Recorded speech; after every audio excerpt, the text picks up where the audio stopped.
I threw the format out the window because we started talking. If you want to go research his football career, go do that. Go watch some highlights. Go look up his stats and everything. We talked a little bit about football, but who cares? We talked about the Most High. We talked about Jesus Christ. So.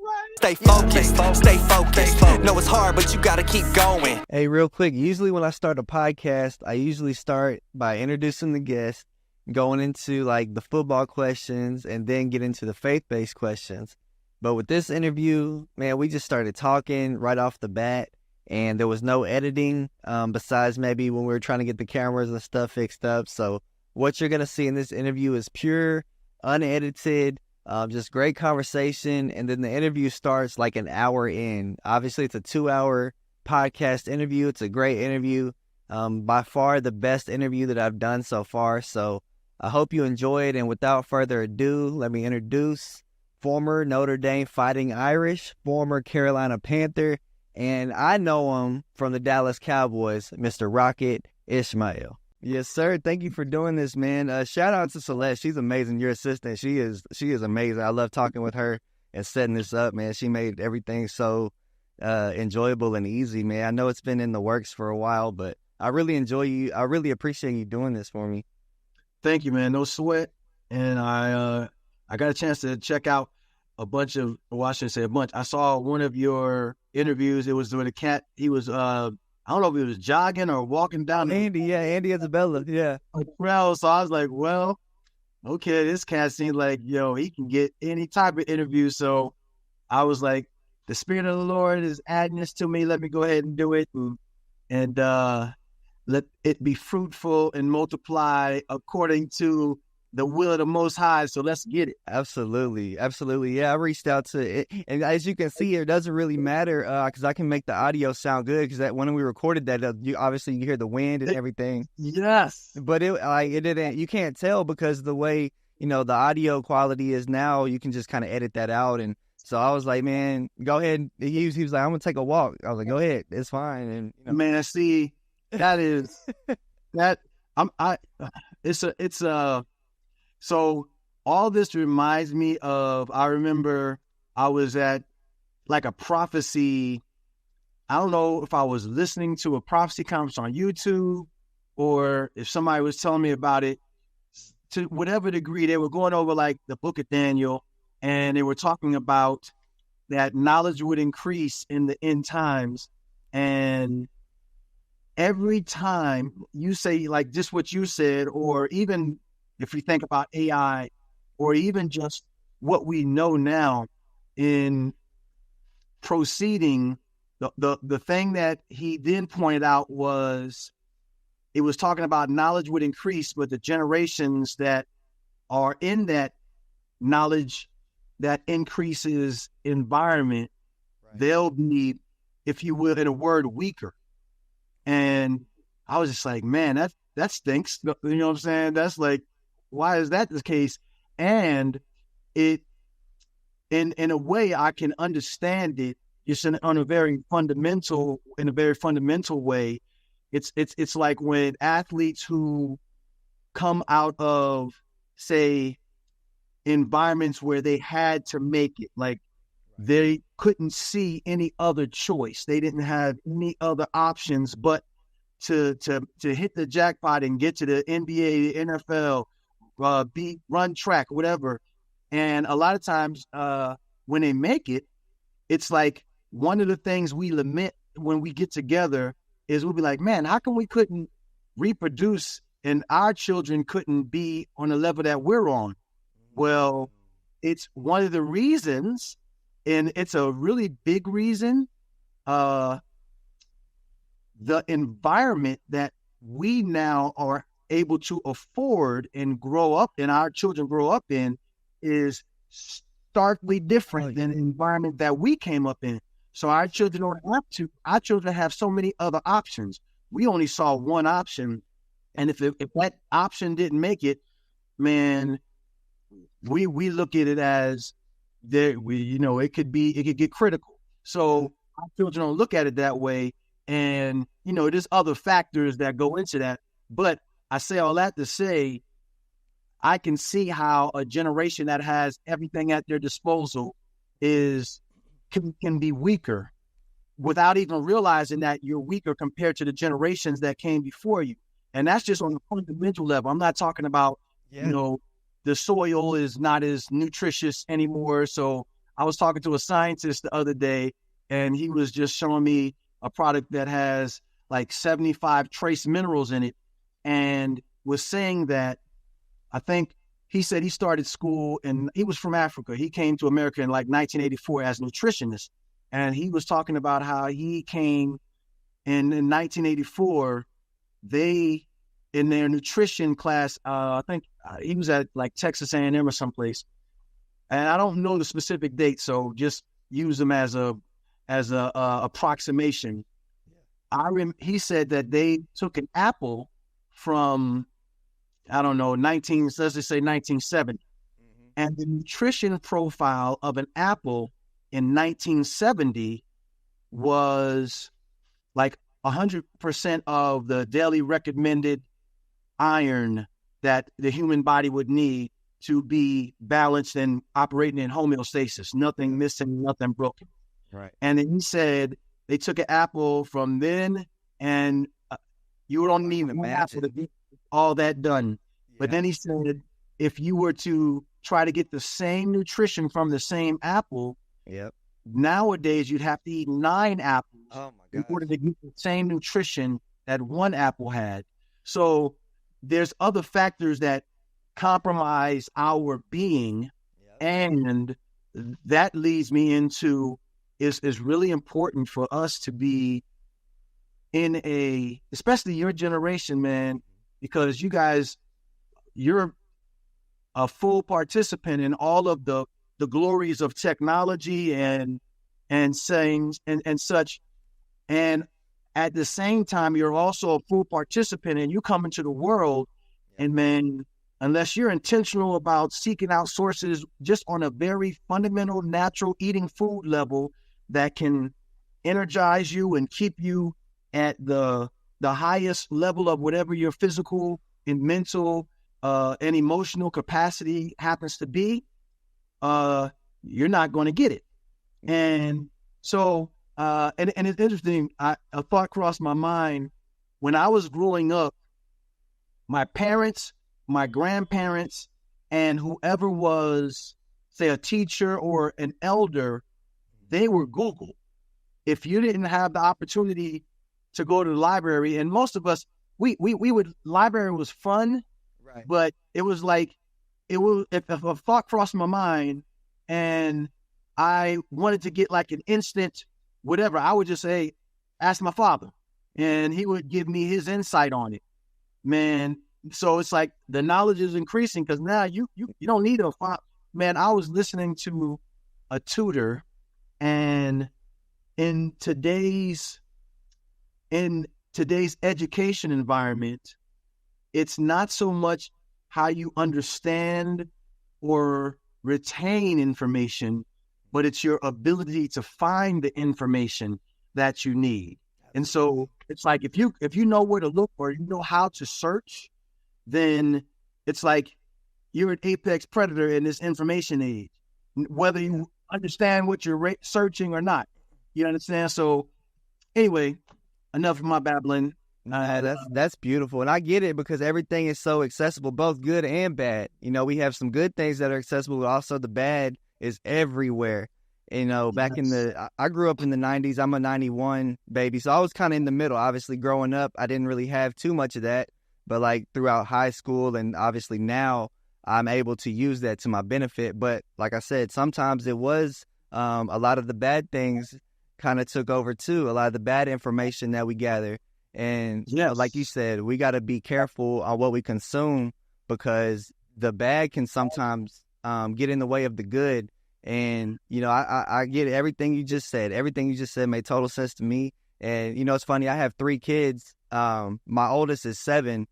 She'll be like on the iPad. She does school on her iPad now. So she'll ask me a question like, you never did this when you were little? And I'm like, no, baby, we didn't have that. We didn't have iPads when I was your age. So man, they don't understand. Like, they don't understand that. Bruh. So not to get in your parental business. Yeah. It just came when you said you have 3 children, especially since the oldest one is 7. And are they homeschooled? Yes. All right, that's you dodged a bullet, and Yep. that's one. However, it's critical that you are intentional about. And I didn't know this, so I'm telling you this because I learned it the hard way.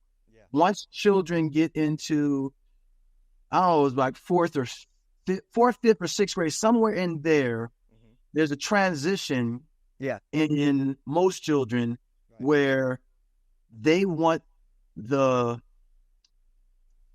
gain their significance from their peer group, and no longer deem the parent or esteem the parents in the way that they did prior to like getting into that age. Yep. So that's one thing you got to be on the lookout for, because you want to be in the parenting realm, and you have to operate in wisdom in this generation.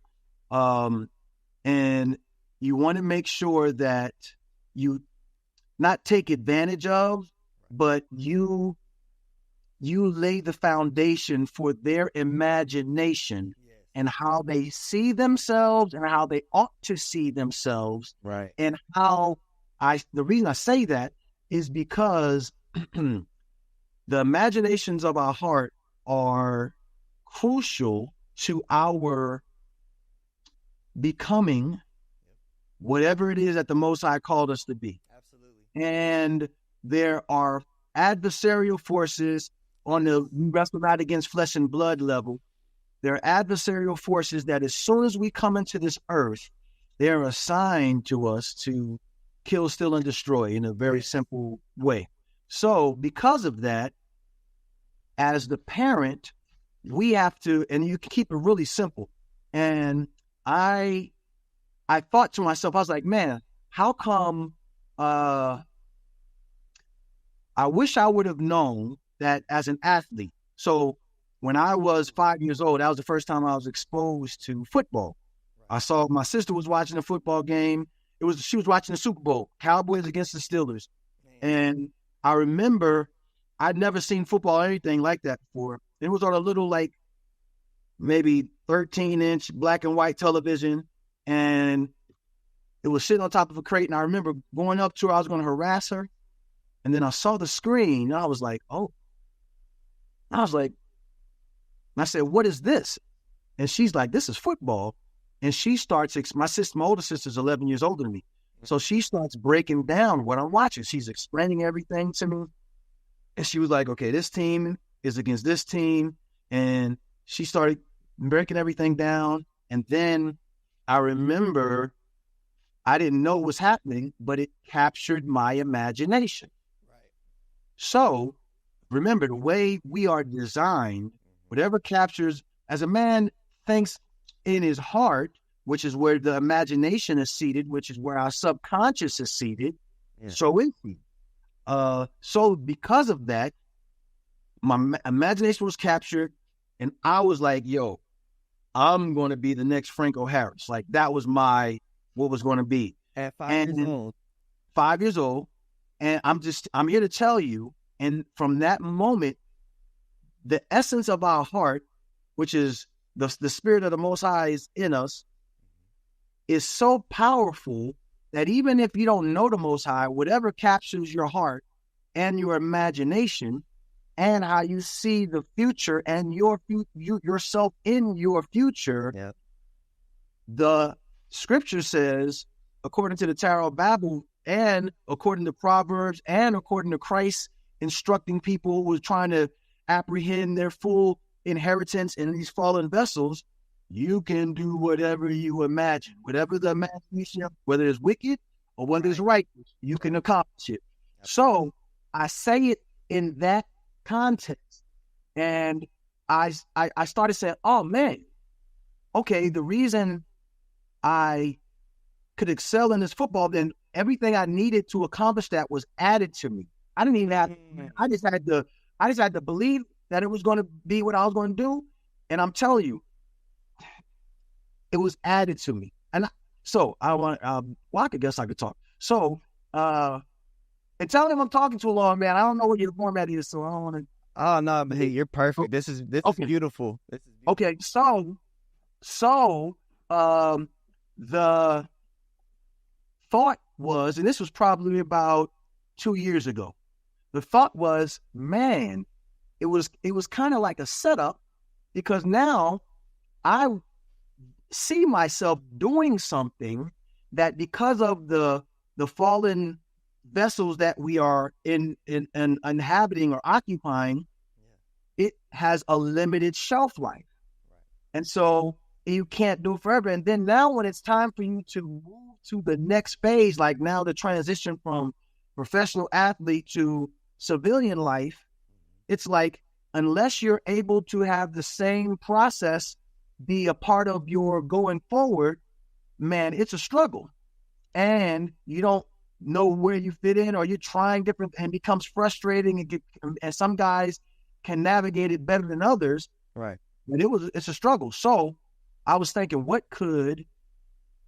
if I were to go back, what would I tell myself to imagine now that I know what everything and how everything turned out, pretty much. Right. Because of what my first imagination was set as. And so here's what I got. I was like, okay, and it's a mantra, because when I say a mantra, it's a meditation that I declare, and it's in line with what the Spirit of God has shown over the years. So here's what I would have for me, and I tell you this because you and your wife figure out what is the best when you look at your children and you look at their personalities. Like, the Lord will give you what to rehearse with them, to let it be a seed planted in their imagination, and then somebody will water it, and then he'll bring the increase. So here it is. The first one was, I would say, when I was 5 years old, I would have said, I'm an excellent son. And one of the reasons I would say I'm an excellent, and I say this even right now, because from a spiritual standpoint, children that are honoring their mother and their father, right, they have a blessing attached to that, and one of the blessings is protection. And because of the adversarial forces that we talked about earlier, and because their assignment is kill, steal, and destroy, and because the scripture talks about a lot of it is the forces that we can't see, not flesh and blood, but spiritual wickedness in that lane, then we need protection. And one of the best ways for us to operate in protection and to walk in that grace, the power of that grace, is to be an excellent son. And an excellent son or an excellent daughter, they honor their mother and their father. So I say, I'm an excellent son. Then I was like, remember, you're talking about your future self. So I say, I'm an excellent husband. And the reason I say I'm an excellent husband is because we already know the statistics, and not that people can't overcome the deficiencies in their environment.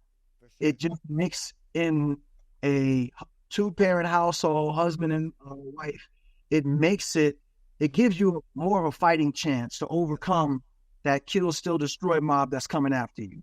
So I say, I'm an excellent husband.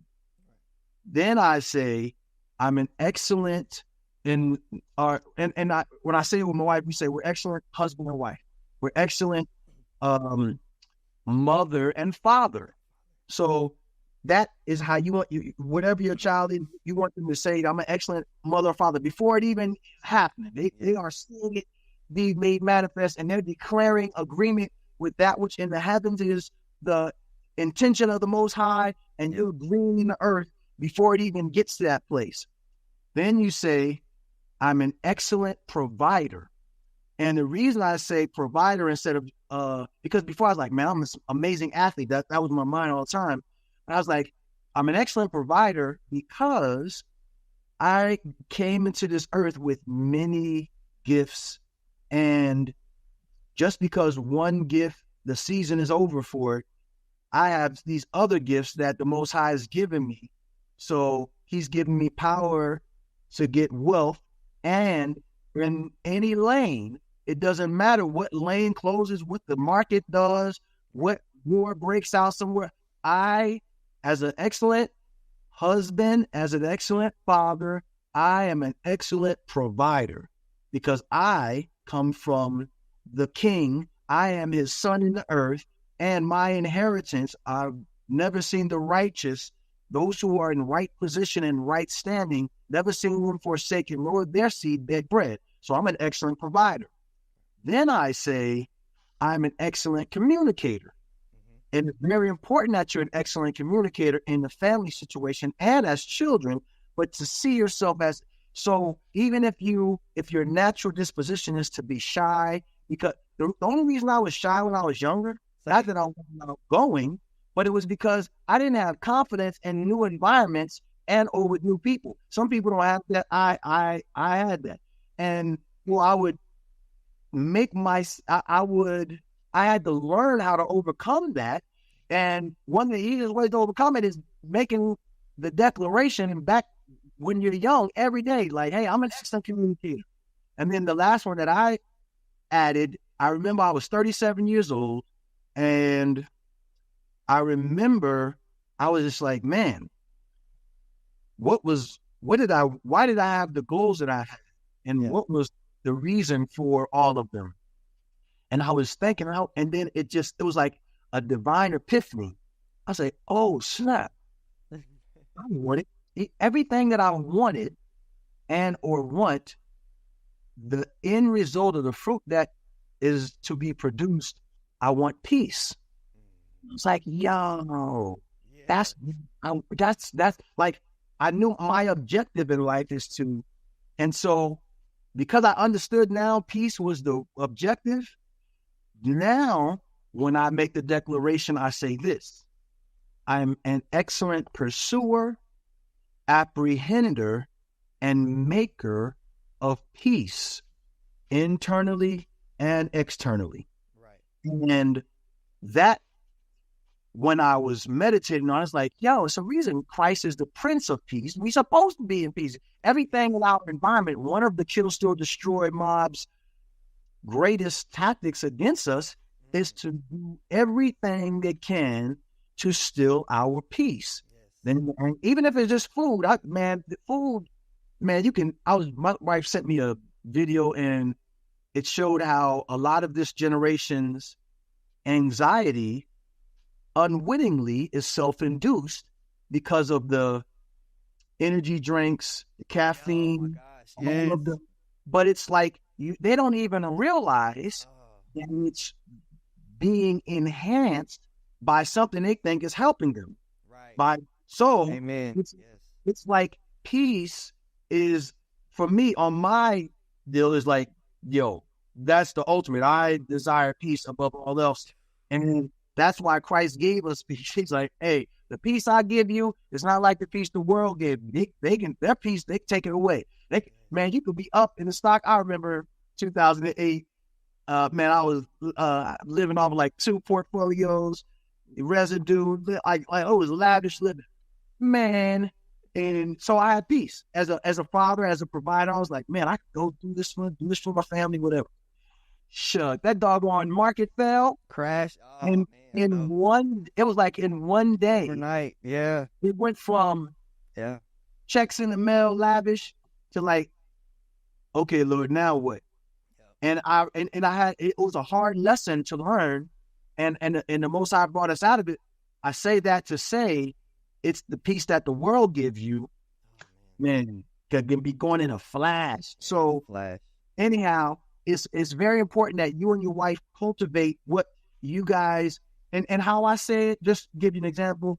I say when I pray, because I pray for my family every day, and in that I include that declaration for myself now, because I have to be a participant, the first partaker of the fruit that the Most High has shown me. And so it's like, I'll be like, so I'll be praying, and I'll say, Father, I thank you. And I ask the Most High to fill us with the Holy Spirit. I was like, Father, thank you for filling me with the Holy Spirit. And I thank you because of your Spirit, I'm an excellent son. I'm an excellent husband. I'm an excellent father. I'm an excellent provider. and I'm an excellent pursuer, apprehender, and maker of peace internally and externally. And the reason I say that is because the internal peace is what we have to have, and it's what Christ had. So we have an inheritance to the same. Christ was able to be in the midst of the storm. And even that one time when they were sleeping and they were like, Master, wake up. We about to get killed, man. It's hectic out here. And he was like, yo, where's your faith, yo? And then, peace to the winds, the waves, be still. And so we have to be able, especially as the leaders of our houses, we have to be able to, hear the bad report and not be overcome with fear. Right. And we have to remember, so check this out. I remember in 2017, I had a deathbed experience. And I remember what brought me out of it was like in the inside of from my waist to here, this is the voice that I heard. I feel like it was the voice of the Most High after I got confirmation. And the voice said, and it was dark. It was almost like I was in the eternal sleep, man. It was just darkness. The voice said, and he called me by my given name. He said, Raghib, there's an answer, a remedy, and a solution for everything. Then he said it again, Raghib, there's an answer, a remedy, and a solution for everything. And it was like when I was in this dark place, I just remember believing that. And it was as if I grabbed a hold of it and it pulled me out of the dark place and back into my body. I didn't feel any different because it was the next day. But I'm thinking I thought I was dead the day before, but then the next day came to, and I was like, I knew it. I was like, okay, Lord. And a lot of time, and what I've learned over the years is there's no independent revelation. Like there's nothing new under the sun. So when I feel like because in hearing the Spirit of God, I don't have any qualms with, I need to get biblical confirmation. So maybe over the next month, I was subconsciously like looking for that. And then I remember reading the scripture that said there was an issue. And then it said, I think it was Revelation, said the Lamb of God slain from before the foundations of this world. And I was like, everything in me was like, there's the confirmation.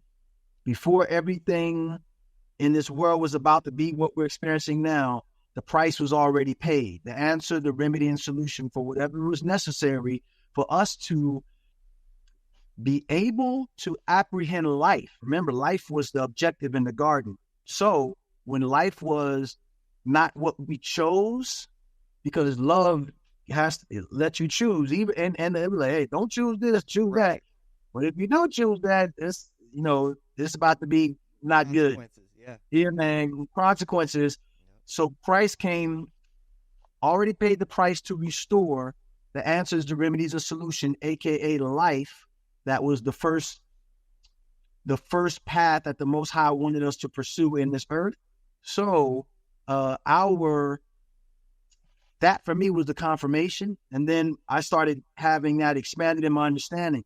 I say all that to say, because of such, the way the earth attacks us and the way the enemy comes at us and the way our flesh is programmed contrary to us, and it wants to contradict life. It wants to operate on that good and evil frequency. We have to remind ourselves of this. And by you and your children and your wife formulating your own, whatever the Spirit of God leads you to say you are excellent in and or a partaker in, even if it's a future event, you have to make that known. And it's a part of, how the scripture says, renew our minds daily. It's a part of renewing your mind. And when I say your mind, I'm touching my heart, mind, brain. It's a difference. This is more powerful. This is just following instructions. This is where instructions come from. So renew your mind / heart. Renew your mind daily. And that's a pretty profound and simple way you can do it, especially when your children are young, because they're not as tainted with what is contrary to the same when they're young, so you can get a firm foundation set. Absolutely. And there's so much to touch on what you just said, because I felt everything that you said. And when it comes to like protecting your kids, I think of like, I don't know if you want to call it a meme or a picture, but there's always this picture floating around of usually the dad, and he's holding up like a shield like this, and the kids are below the shield, and you have like all the attacks coming down, and he's just blocking it like this. And that just goes to show, like what you said, how important it is to protect our kids on that spiritual warfare level, because obviously being a child, you don't understand what's around you. You just, you watch the shows, and obviously they're very subtle with it, even in cartoons now, very, very subtle. But like, we know, because we're aware biblically, and we have the ability to, discern what they're really trying to do. And so, when you see something like that, that's why I always try to watch stuff with them, because I can see something. And man, I don't understand it. Bruh, you said the word subtle. I remember I used to read the scriptures with such an unconscious arrogance. And I used to be like, man, how can a devil, Eve is in a lavish environment that is everything you need, everything. And the Most High is like right there, like, hey, don't do this, do this, don't do that, do that. And when you said subtle, when you said subtle, I remember I didn't understand how insidious the subtleties of evil can be, and how the enemy was the most subtle in the garden. He was like, hey, how are you? What's going on? And when you said that, it's like, we have to, got to be on guard at all times, because that subtlety is no joke. And so it's like, in this realm, whatever we entertain, and if we entertain it with a mindset of what Eve has, so her entertaining the serpent's conversation was, she is taking this cat at his word. I'm going to make this assumption that in her communication with whatever and whoever else was in the garden, that if they said something out of their mouth, they weren't lying. So I'm going to assume that she's never been in the presence of a being that would intentionally lie to her. So she doesn't have that experience. Right. So now she's dealing with the subtleties. Right. And it's like, before you know it, she got. Yep. And that's the same innocence that a lot of times we have when we entertain things. We don't expect we want it to be fun. It's going to be refreshing. And now they're planting seeds of evil. You're like, wait a minute. And you don't even, I could tell you stories. So that subtlety that you brought out, brother, is so very important, that we equip as best we can. And it's the other thing. Don't equip out of fear of the things that can get you. Equip. And when I say this, and the Lord has helped me to understand it. So sometimes when I would read the scriptures, I would like, this doesn't make sense to my natural mind. And one of them was how fearing the Lord is the beginning of wisdom. And the word fear, I know people say reverence, but they say the word fear is you look at it as a reverent word, but in English, I was like, that's kind of a word to use. Love, some being that has unconditional love, you need to fear them. Right. Well, if you expand that understanding, there's the other insight is like, hey man, to fear the Lord is to hate evil. Yep. That's one of the ways you fear the Lord, to hate evil.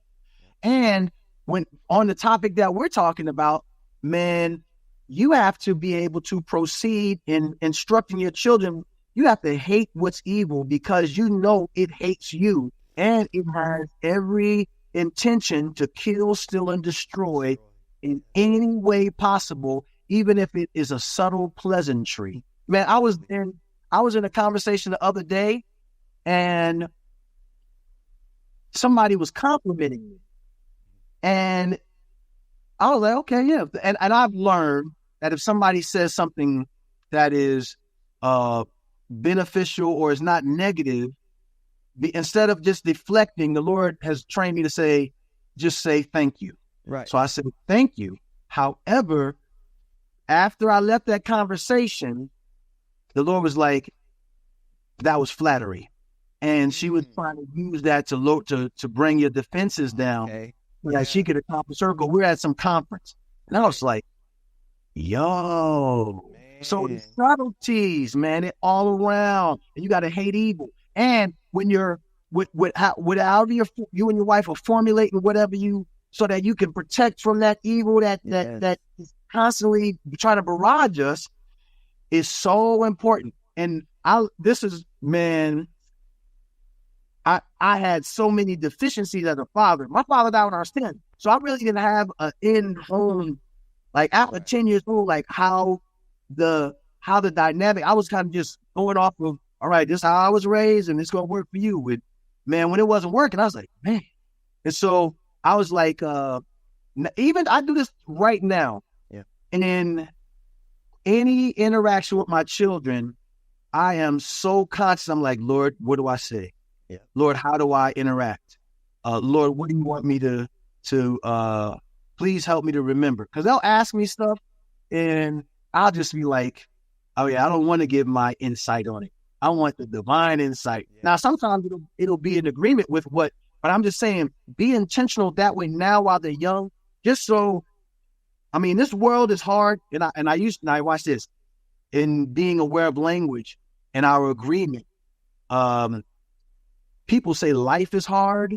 Right. However, Christ in life were supposed to be the original objective. So I no longer say life is hard. I say this world is hard. Sure. And life is beautiful. So it's like, I say this world is hard, but some things make it harder than it has to be. And the approach when you are instructing your children or in conversation with your children, like, I don't assume anymore that I know I'm Google. I don't assume that I have the answers like I used to when I was younger. Now it's like, in my interaction, it's like, Lord, what do you want me to say? How you want me to say it? Do I present this to them? Do I say this? Because sometimes it seems like it makes sense to me, and then I can present it in a way, and I end up crushing their spirit. And I'll be like, oh man, I just try to follow the Most High, and I keep him involved in every aspect as much as I can remember. So I offer that to you as a young father, to just be intentional about that, so you can, man, defend them in the best way possible. And like you said about the, in the garden, remember what Eve said? I think it was when God questioned her, and he was like, the serpent beguiled me. In other words, he tricked her. And the subtlety that we were talking about, it's like this whole world is a trick. Like, constantly, daily, they're tricking us with different methods. Could be through technology, could be through the workforce, it could be through, anything that's out there, especially for kids. Because like you said, kids are, like we talked about, kids are so unaware that whatever they see, they're going to automatically think, oh, that's right. That, they don't know any better. So we have to be there. And I'm grateful. I thank God every day that, I have the awareness, I guess, because if I didn't, then who knows what they would be watching and consuming without me knowing and having the discernment to not allow them to do so. So I'm always grateful for that. And the spiritual warfare we talked about, Ephesians 6 talks about the armor of God, and it says, finally be strong in the Lord and the strength of his might. Put on the whole armor of God, that you may be able to stand against the schemes of the devil. For we do not wrestle against flesh and blood, but against the rulers, against the authorities, against the cosmic powers over this present darkness, against the spiritual forces of evil in the heavenly places. So that just shows you it's a spiritual battle. It's not flesh. You can't see it all the time. It's not, a fight that we're going to go out and, throw hands or anything like that. It's right. Spiritual warfare and protecting the kids, protecting this generation. Like I said, I'm kind of in the middle. I'm 32. So now that my kids are coming up, they have access to a lot more information. They have a lot more technology at their fingertips. and just being there to protect them, obviously sharing scripture with them, trying to explain it, like you said, in a way to where they understand, how to follow Christ in the what we're supposed to do. So right. I can't emphasize that enough, how important that is, for sure. Bro, critical. Man, there's so many directions I could go right now. Yeah. So I just want to say salute to you, and I thank the Most High for you. I pray that you and your house, man, the wisdom that is necessary to be the most excellent father, husband, leader, provider, protector, wisdom bringer, and every way according to the most abundant life that Christ came to give, that you would be a partaker, you and your seed this day and forever. I pray Psalm 112 for you and your house, man. And you talked about peace. You talked about having that peace. And I've seen athletes in the past. I think Mike Singletary was one. And he talked about like how after he won, the Super Bowl, he had everything. He accomplished what he set out to do, had the women, had at that time the money, and had all the accomplishments. And you kind of touched on that to where, you had your career. You chased the football dream that a lot of people chase, whatever their dream may be. And he always talked about how he was still unfulfilled. He didn't have, I guess, that peace in his life until he gave his life to Christ. So, touch on that. How important is that for someone who's like, I'm getting that bag. I'm trying to get the bag. You hear that every day. How important is that peace? Let me tell you something. I'm telling you, I didn't know what was missing, and I didn't know how to, I couldn't put my finger on it. So really, when I was 23, so I'm just now coming from Canada to the NFL. And I mean, when I was 21, what I imagined being a professional football player was starting to be realized. Right. And it was like I didn't know if it's like, I didn't want to be famous. Most of us don't know it, but we want to be significant. And we're supposed to be significant because we actually are the sons and daughters of the Most High. So we have that is in us. However, the world says, fame makes you significant. Notoriety makes you significant. Access to any of the parties, any of the events, anything that you see. Well, back in the day, it was magazines. Now, that you see online, those make you significant. So you're like, yo. So I was like, I had access to all of that. So now I'm in the midst of it. I was like, okay, this was fun. Oh, yeah, it's good to be known. People see me. I can call up models in the magazines and go on dates. I can do all that stuff, right? And I was like, at the end of it, I was like, something is, but I don't know what the something is. So the initial, what is this something? I was like, man, I got to get back to the Lord, because I was backslidden probably from like 18 to 23. And so for me, it was like, I got to get back to the Lord. Yes. So I remember when we moved to Los Angeles, I came with the Raiders. Now I'm like, all right, man, I'm down with the Most High now. So I got rid of all my every worldly stuff, music, whatever. And so it was like, okay, I'm good. And it was good, but looking back on it, it was still like, I was like, I rededicated my life to the Lord. Everything is supposed to be fine, but it's like, something is not. And I'm telling you, like I shared with you, it wasn't until I was 37 years old that it was like the spiritual epiphany. It was like, oh, it's peace. So all of a sudden I was like, oh man, okay, that's what I want, peace. And I'm in the kingdom of God, but now I know how to name what it is that's missing in me, like whatever I feel like that void is.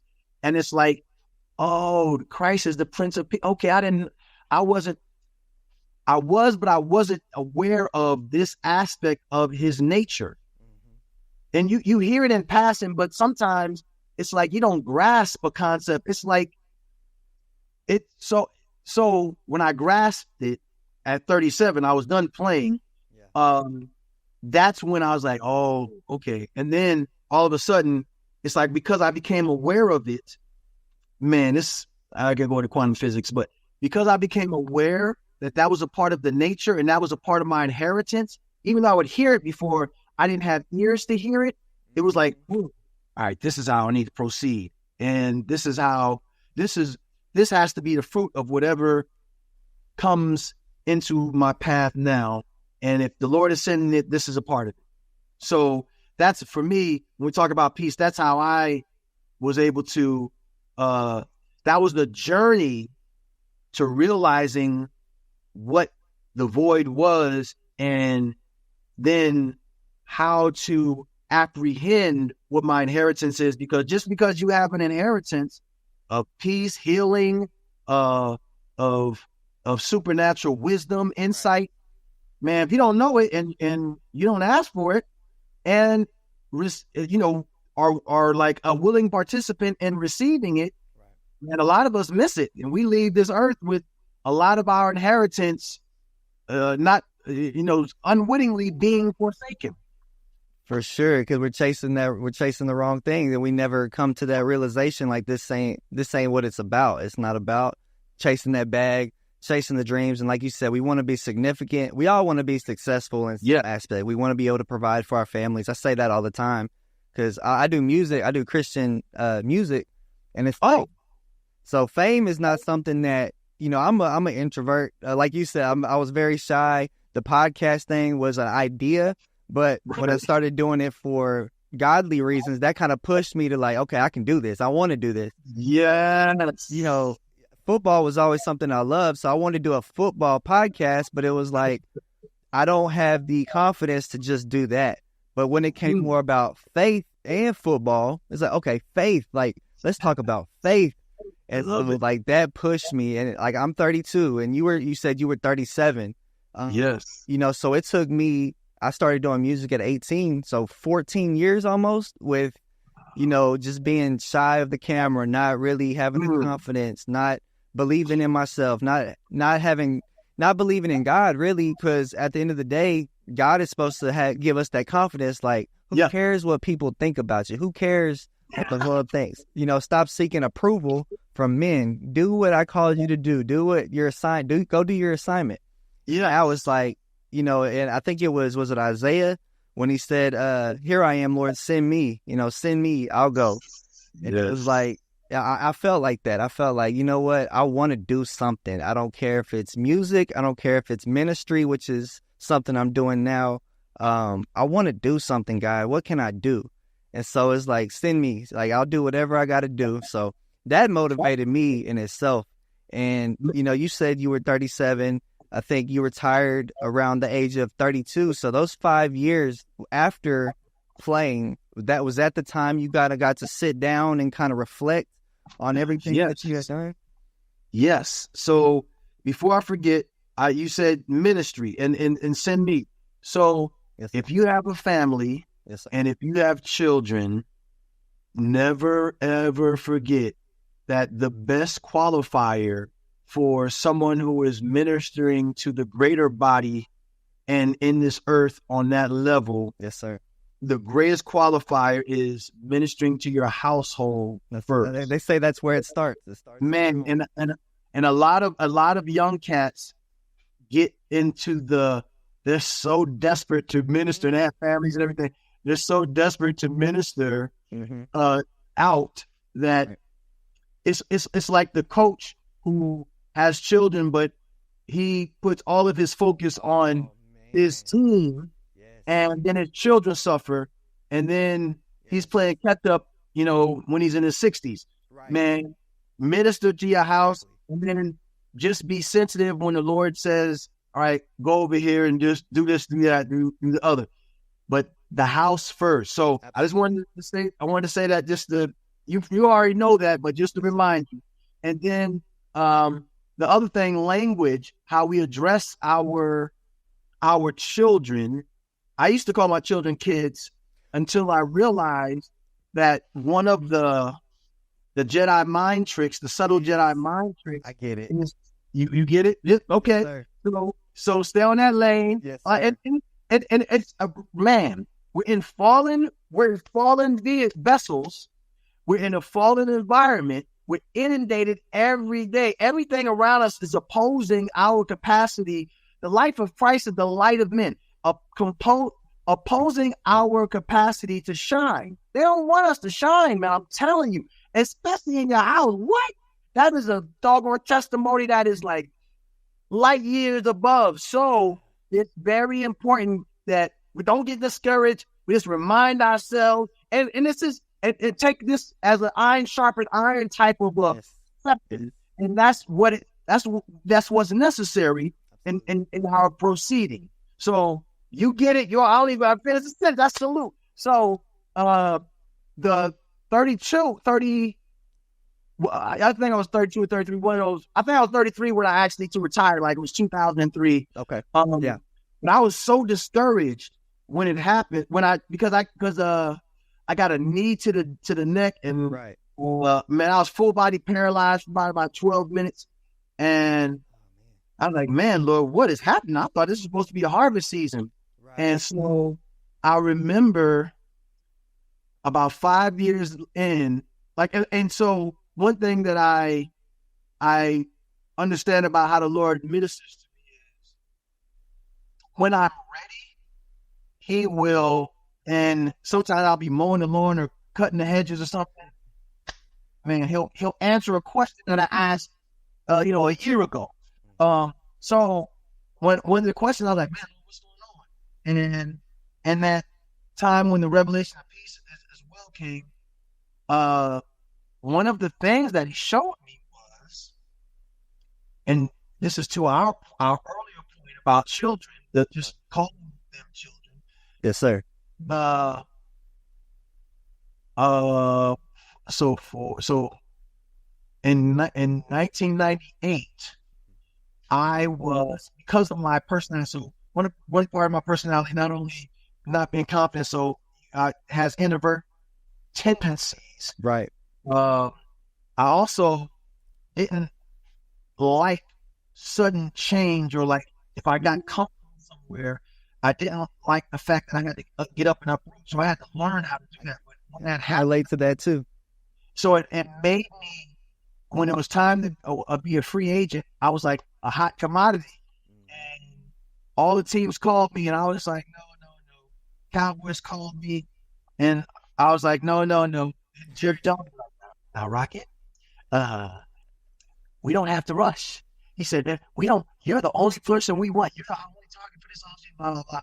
Long story short, my father-in-law was a pastor in Los Angeles at the time. He was like, I was catching him up on whatever was happening in our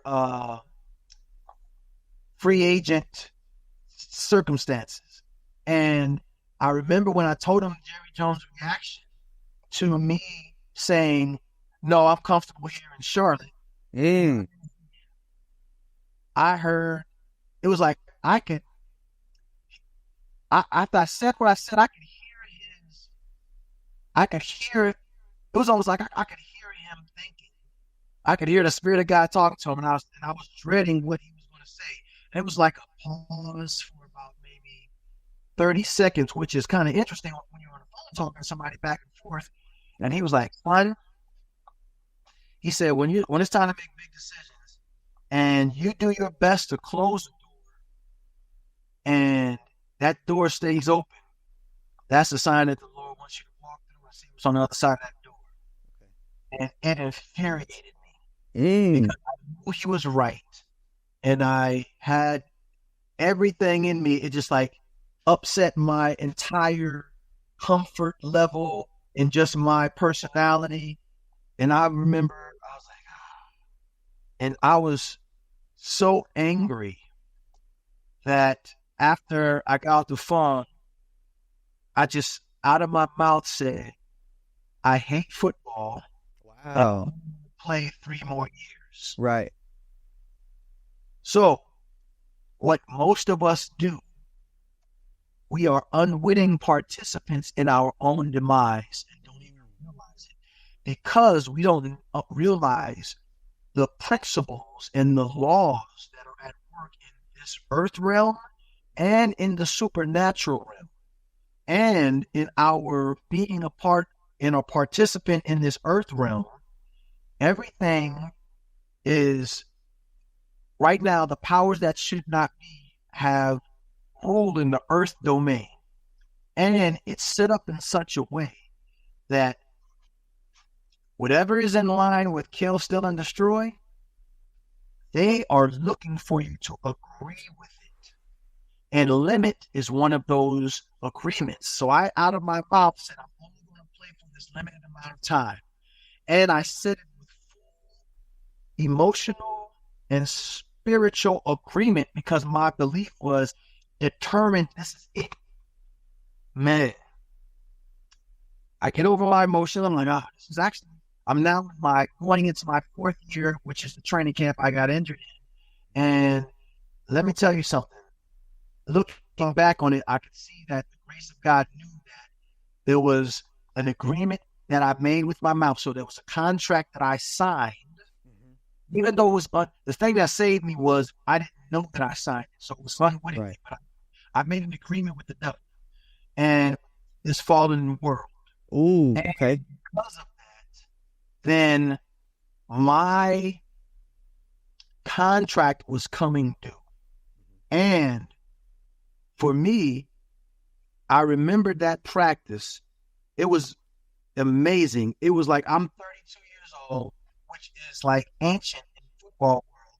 And I am blowing past these young kids. It was, watch it. The Lord put such a great, and there was some other stuff some counseling that I got before I went down to after my game, like a normal routine, that the Lord cleared away some things that were interfering that I didn't even know were necessary so that I wouldn't be speaking to you like Stephen Hawkins in a doggone wheelchair.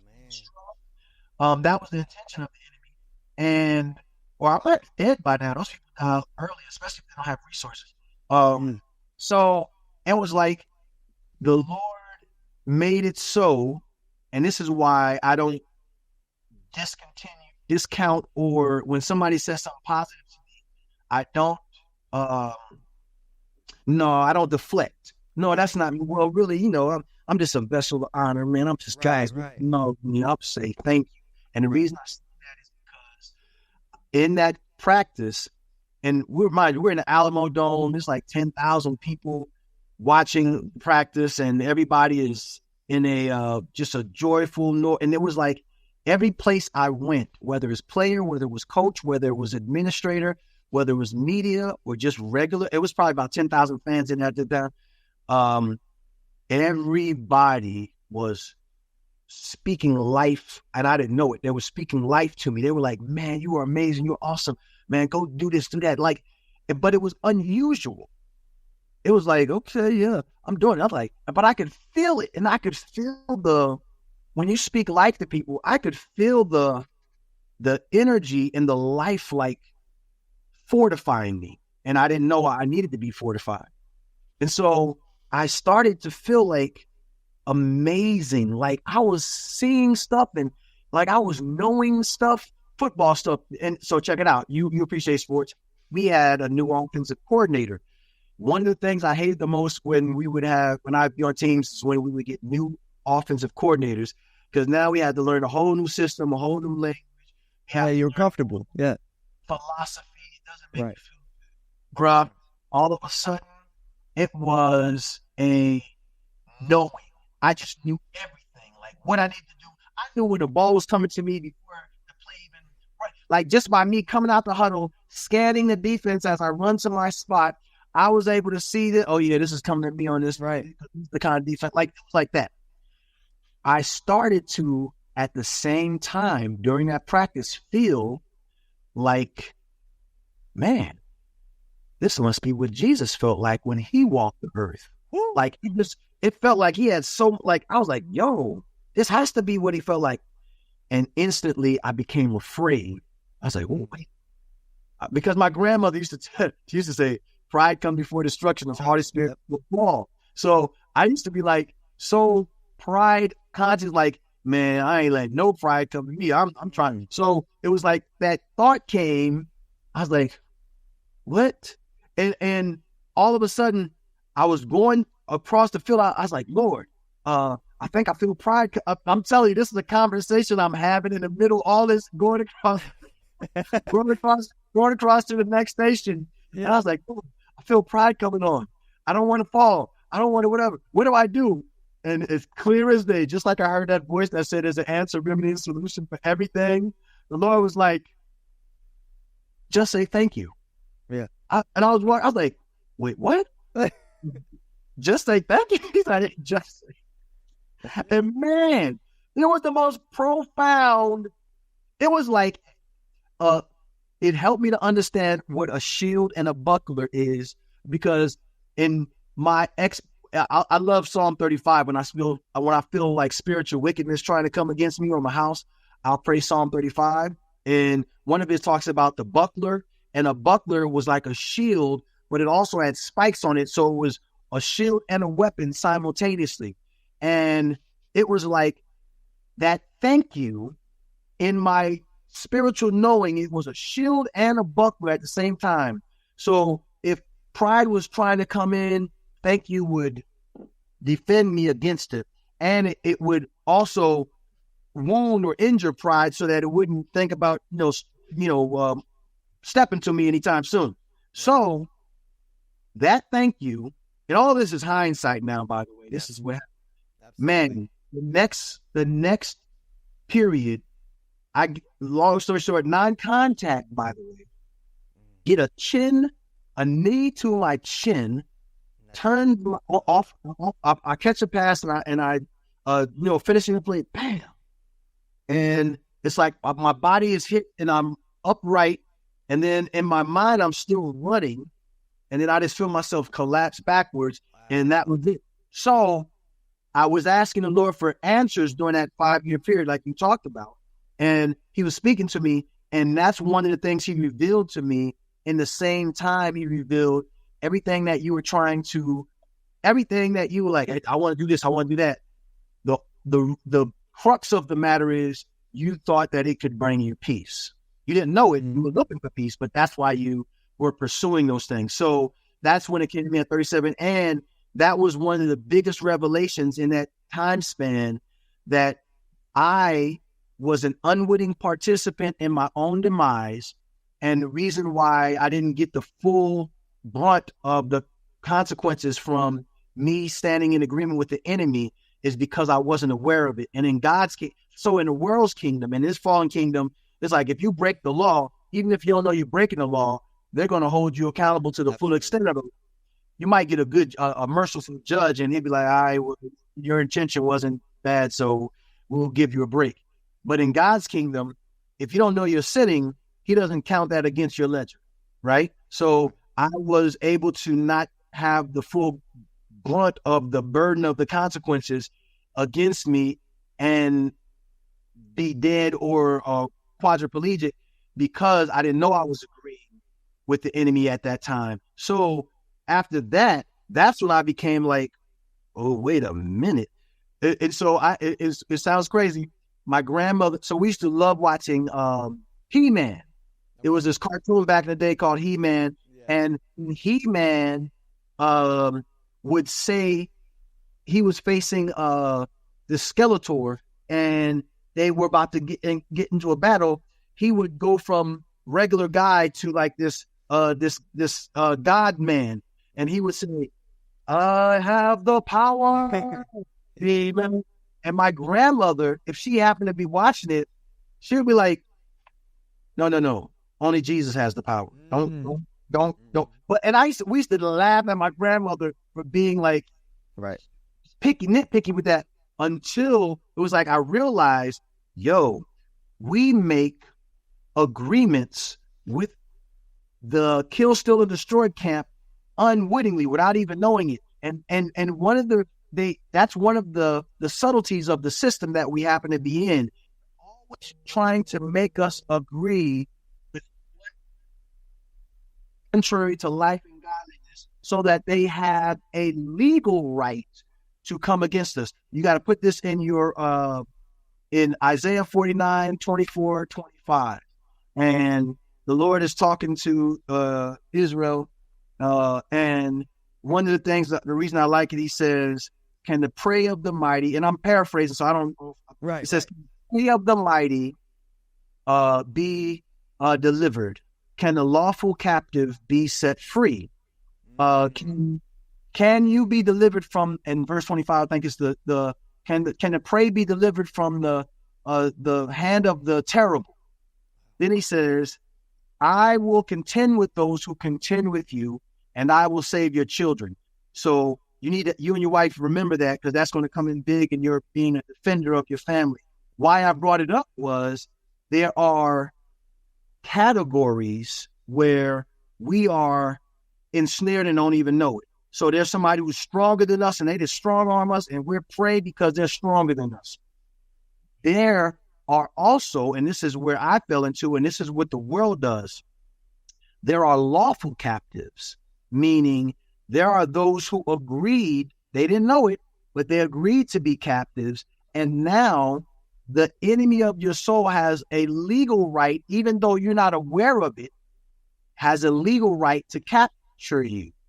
And so I was a lawful captive, and I didn't even know it, but I guarantee you the prayer, and this could, man, the prayers of those who've come before me, I benefit from. And that was one situation where I know the Most High was contending against those. I bet you behind the scenes there was a court battle going on, and the Most High was like, okay, you can do this, but you can't take his life. You can't cripple him. You can't X, Y, and Z.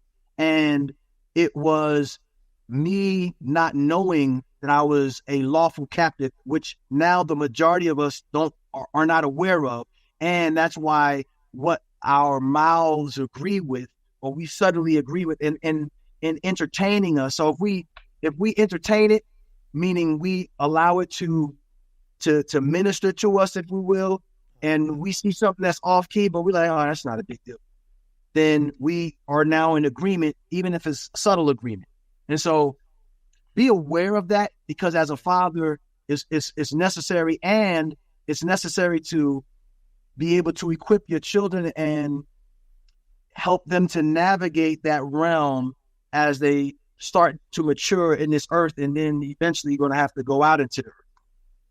Man, absolutely. And that was beautiful. One of the things that I took away, at least what you mentioned at first, was just basically get out of your comfort zone. You talked about being comfortable in Charlotte and Carolina. And you can correct me if I'm wrong here, but I know during your time there, they were a very new team. They were brand new to the NFL. They were the expansion team, I guess you would call it. And you were a part of those early years. And they, unlike most expansion teams, y'all actually had a great season. And so, like, when you have a new team, obviously the fan base is excited. Obviously, if you're a key player, which you were, I think besides the 99 season with the Cowboys, you obviously had your best season your last year in Carolina. So when you have that type of year, you have that type of support from a new fan base, from an excited fan base, and you're going to the Cowboys, who they've already had their run at this point. They've had their dynasty run, and obviously we know when you're a Cowboy, you put that logo on the helmet, you have that pressure. You have kind of like when you do, you used analogies, so like when you're doing ministry, you feel pressure. You feel like, I know for me, using a personal example, being a secular artist, a worldly artist, I was a positive rapper. I didn't curse. For the most part, I didn't do anything, negative, I would say. But I didn't have the confidence to call myself a CHH or Christian hip hop artist, because I knew the pressure that came with that. I knew people would judge me. I knew people would, I knew I wasn't perfect. I was, at this time, I was in my mid-20s, early 20s. I didn't really have what I felt like was a testimony yet. And I feel like, like I would see from the outside looking in how they would treat other people who are in that world. And I was like, man, I can't take that right now. I can't deal with that. I don't have that strength to deal with people. I wanted to be liked by everybody. I wanted the approval of others.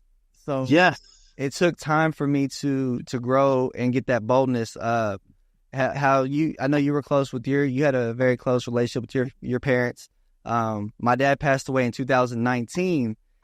So these past 5 years have been like the testimony. Like that was huge in building my faith in God and building that boldness, believe it or not. People would think something like that would kind of weaken you and kind of say, why would God do this? Or why would, these things happen to me? Similar to like your injury, I think. But then you look back and you're like, that really helped me grow. And obviously I wish my dad was still here to see this, but it did. It helped me grow. I leaned on God because even though I was married with very young children at the time, I leaned on God. I leaned on the Most High. That grew my faith and got me to like, okay, I want to do this for you. I want to do whatever I got to do for you. I don't care what the world thinks of me, because I wasn't really outspoken about too many things. I didn't really, I wasn't liberal, but I would kind of just let things be. If people said something, I'd just be like, man, that's crazy, but sorry you feel that way. But now you kind of, when you stand firm on the word, it's like, it gives you that boldness, that fire that it's like, man, I know I wouldn't be doing this. And my comfort zone is being in the house, watching sports, watching TV, playing video games, just, coming home, playing with the kids and really doing anything that involves talking to people, dealing with people. Like even the jobs I would take were more like warehouse, because I was like, I don't want to be at a register dealing with people. I worked overnight. So when you said energy drinks earlier, that's why I reacted like that. Cause I was like, I have never felt more anxiety than when I started getting addicted to caffeine. I never felt that before. I dealt with depression issues, but the anxiety, the frustration, just dealing with the whole new obstacle in my life that I just didn't know what was causing it. And finally, when I got off overnights, I was like, okay, I'm gonna get off these energy drinks now, because for the first all those years, I never had a sip of energy drink, never. Wow. Then, the little 5-hour energies, the little ones that you just kind of throw back and you're done with it. And I was like, well, it's not an energy drink. Like, I'm not drinking a drink, so it's not gonna hurt me. I'm just drinking a little bitty thing like this big. But the effect that it had on my mental, on my mind and my spirituality, it just, man, I can't stress that enough for people. So when you said that, I was like, yes, because it's the little things. It's the little things that can cause us to have, that drift. It will cause you to drift. And my drift from the Most High wasn't fast. It wasn't like you're walking this road and you just kind of swerve off to the left. You kind of drift. You kind of start going like this. And just from when you said that, like I would say 2018. So I was 26, 27. And it started going like this. And then I did the same thing. That's when I stopped doing music in the world. I remember making a long post about it. I was like, I can't be the man the Most High needs me to be, because the desires that I'm facing now has caused me to be the man that I don't want to be for Christ. And I remember it was a long post, and so I was done. So that whole 2018, 19, when my dad passed away, I wasn't doing any ministry. I wasn't doing music or anything like that. And then I felt the calling. I felt after that, when I got closer with God, it was like I felt this pull to me, and I was just scared because it wasn't my comfort zone. My comfort zone was not doing ministry. It wasn't doing Christian hip hop or gospel hip hop, because all I knew was love songs and stuff like that. Love it became lustful, and I was like, man, like I don't know what this is gonna do. I know how people are gonna treat me, but over time, I grew and I got peace. I got peace because I was like, I want to do something for the Most High. I want to do something because He's done something for me that I can never repay. I can never repay the sacrifice that He made in my life. And, I know our works are, our works, but I'm just trying to do something for Him because, I could go take the easy route. I could shut everything down and go in the house and hide away and just let life, go. But what would that do? So yeah, I get it. I get it. Getting out of your comfort zone. And I tell people that all the time as an introvert and as someone who, like I said, wasn't really the type to get in front of a camera.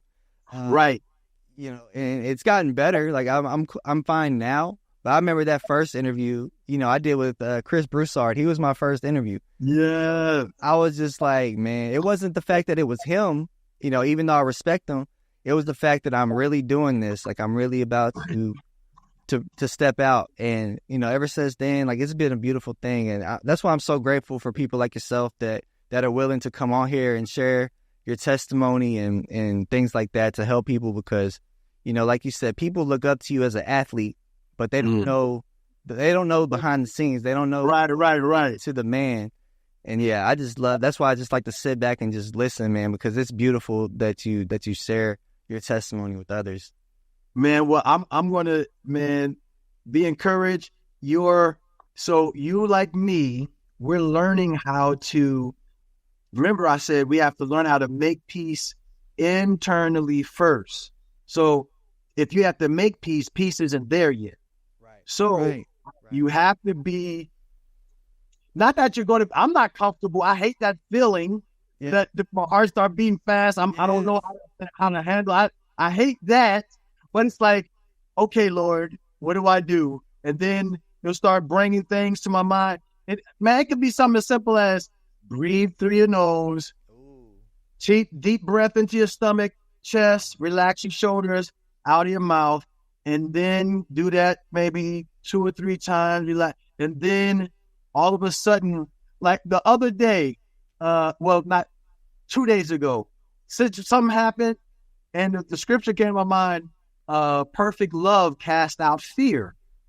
And I was like, perfect love. So I know in the New Testament, typically, when the Greek word that they translate into English as perfect or perfected, in our understanding, we think it means flawless. Right. It actually means mature. It's ready. Right.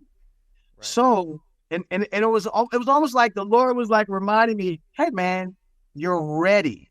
You're mature enough to apprehend peace. And so I was like, I laid there, I saw that, I was like, perfected, okay. It's like I remember after my dad died, like I was 10, but I thought I was like the man that I knew I had to like look after my brother and stuff, but I didn't know how. So it felt weird, but I was afraid inside, but outside I had to like act like I wasn't afraid. And I used to tell myself, and we were Muslims at the time. So I remember I used to tell myself, I was like, if my father was here, I used to be like, I wish my dad was here, because even if he just said, hey, son,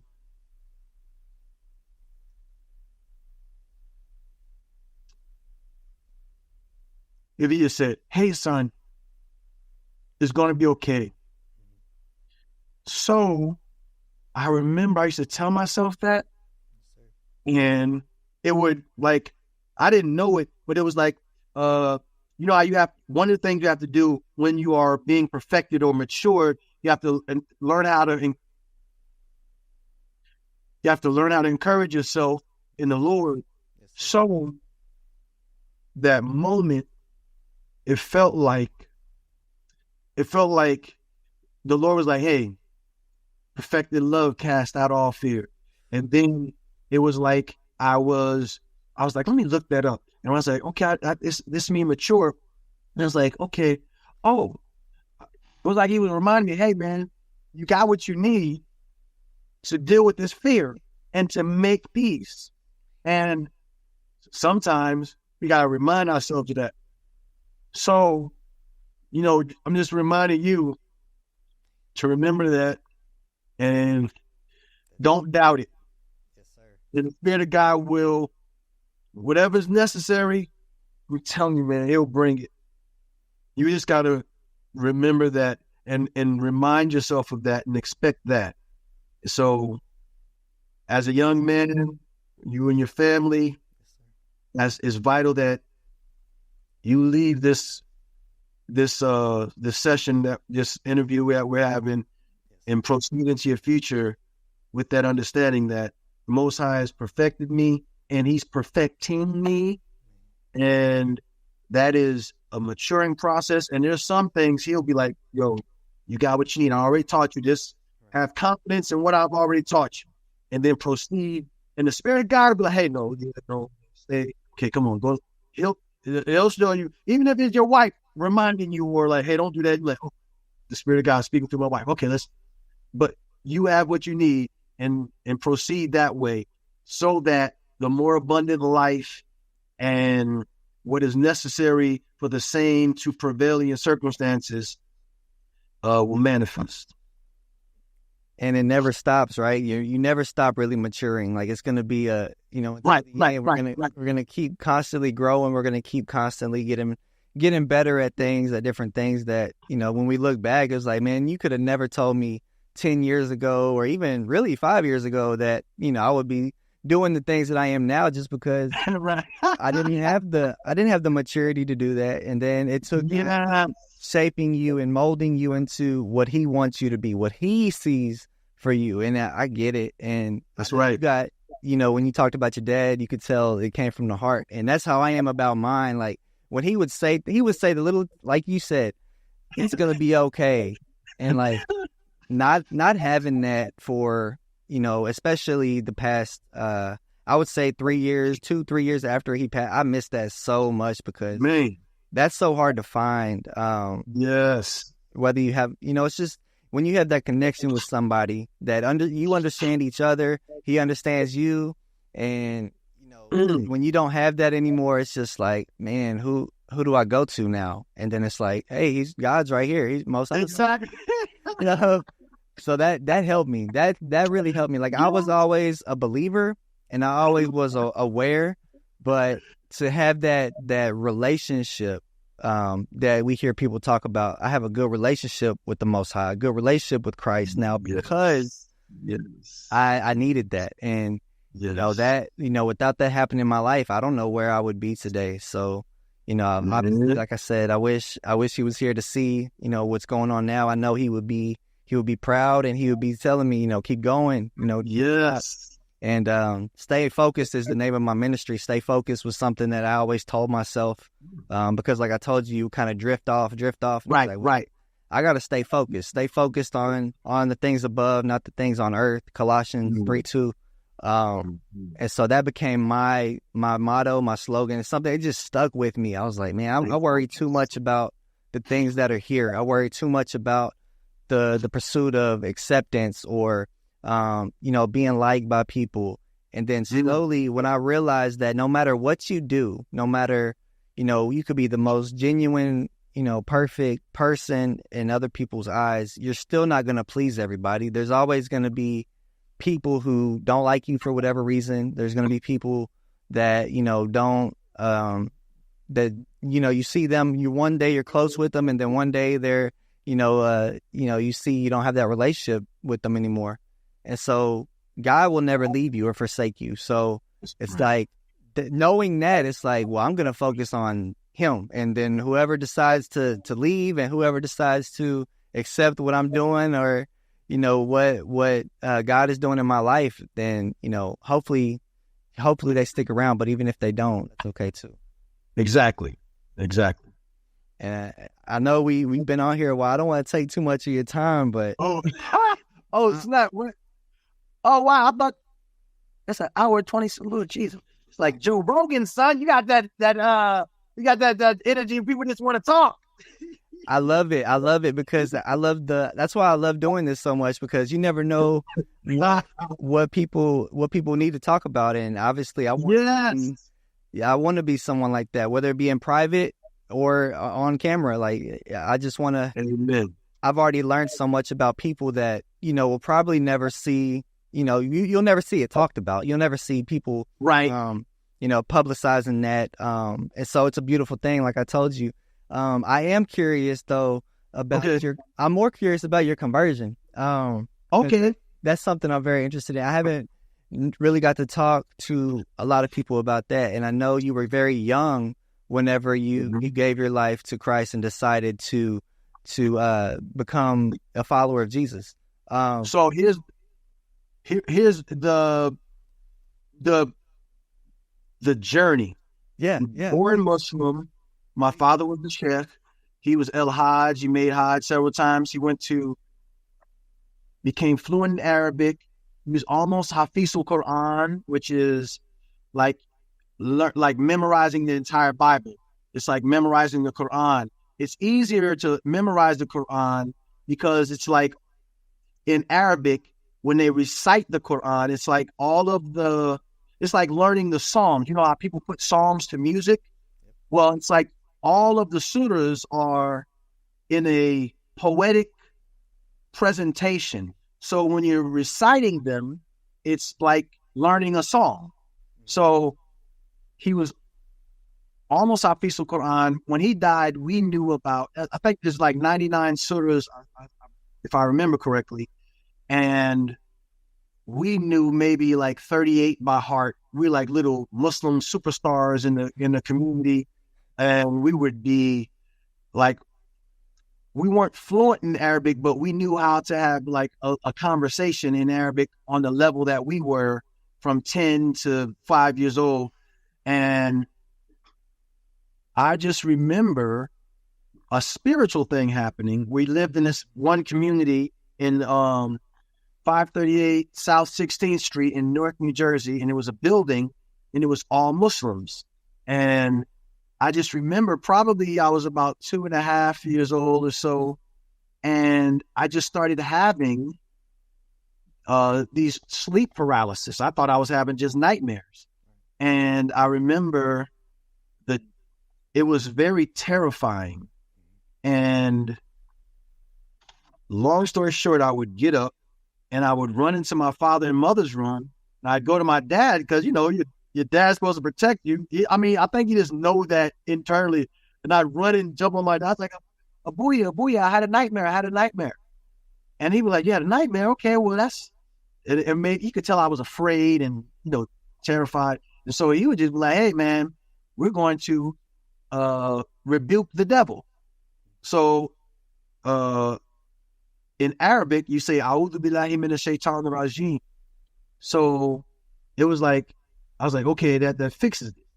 So that pattern would happen probably for the next 2-3 years. And it was just a terrifying experience. And he would pull all the stops out. Like, in Al-Islam, they believe, or for Sunni Muslims, I don't know all the different denominations in Al-Islam, they believe this, but the angel on your left shoulder is a bad angel. The angel on your right shoulder is a good angel. Like they're recording the cartoon. Like yes, right. They're recording the deeds. Right. So I just remember one time he was like, "Okay, turn to your left and spit 3 times, and then do something and throw salt over your shoulder." And essentially, because he realized it was like, "Hey, this isn't working."